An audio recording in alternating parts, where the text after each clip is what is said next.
Assalamualaikum warahmatullahi wabarakatuh. Perkenalkan, nama saya Wini Afriani.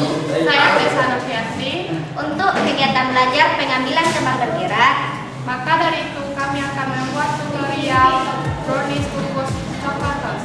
mari tonton acara kami selanjutnya. Siapkan alat dan bahan yang kita butuhkan. Pertama, siapkan baskom. Ada air panas,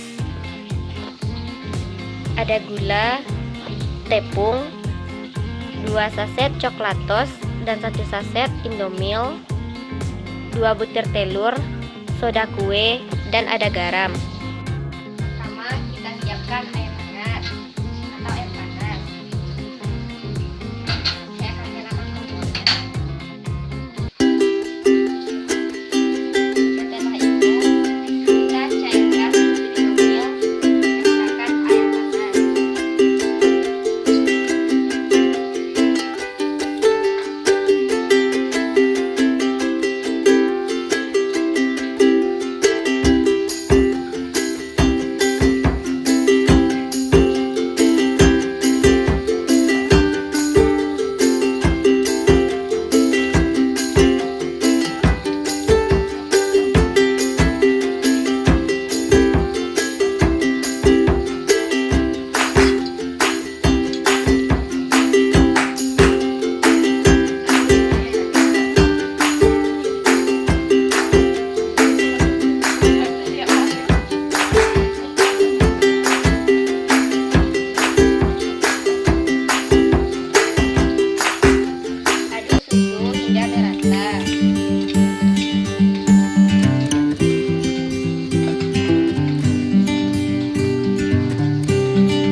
step yang akan dibuat di kue.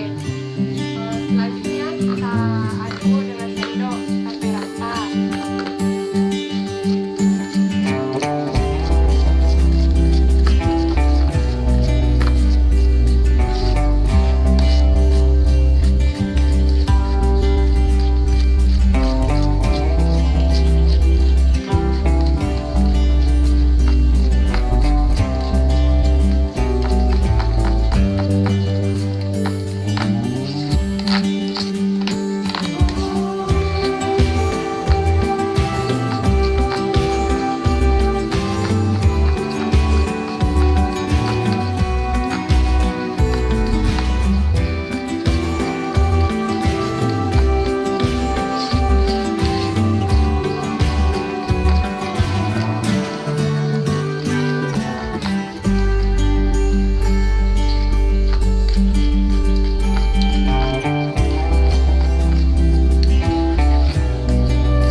Bentuk dan tampilannya seperti ini. Jika ada kreasi dari teman-teman yang lain,